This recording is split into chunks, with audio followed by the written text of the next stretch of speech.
या वर्षी आतापासूनच आमची गणपतीची खरेदी सुरू झाली। मी काय काय आणलंय हे तुम्हाला पुढे व्हिडिओत दाखवते। तर विश्व आता बरा झालाय, त्यामुळे तो आजपासूनच शाळेला चालला होता। तशी माझी आज बाकीची कामं झालीच होती, फक्त कपडे मशीनला लावायची होती। मग कपड्यांसोबतच हे तोरण सुद्धा काढून वॉश केलं, खूपच घाण झालं होतं ते। त्यानंतर एवढी सगळी कपडे कपाटात फोल्ड करून ठेवून द्यायची होती।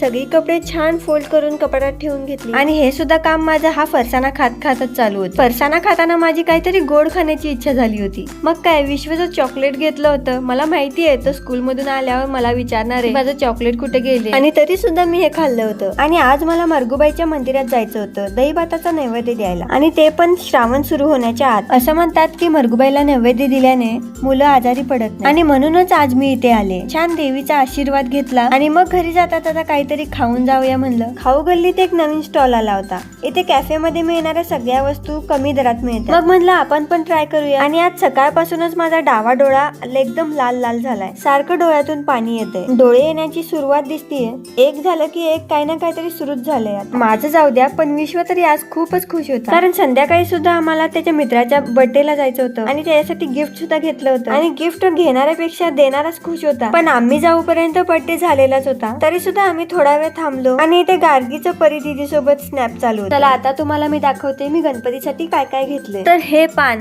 मी नैवेद्य ठेवण्यासाठी घेतलं होतं, त्यासोबतच ही डिझाईन होती, ती आपण असं एकत्र करून सुद्धा लावू शकतो, नाहीतर असं बॉर्डर करून सुद्धा लावू शकतो। त्यानंतर असं जास्वंदीच्या फुलांच्या 2 जोड्या होत्या। त्यानंतर समई किंवा दिवा लावण्यासाठी अशी गोल डिझाईन होती। आणि या सगळ्या अशा वस्तू आहेत की गणपती दिवाळी सोडून बाकीच्या पूजांसाठी वगैरे पण वापरता येतात। चला भेटू नेक्स्ट व्लॉग मध्ये, बाय।